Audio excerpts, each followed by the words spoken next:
Ako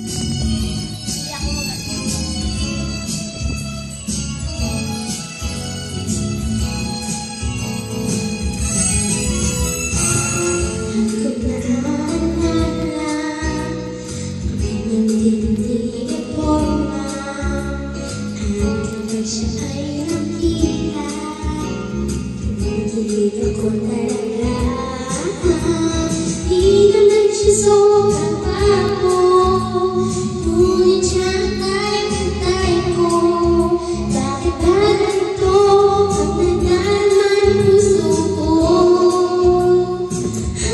Huwag masyado ilapit yung mic. Minsan siya ay nakakausap, ako ay naranasan.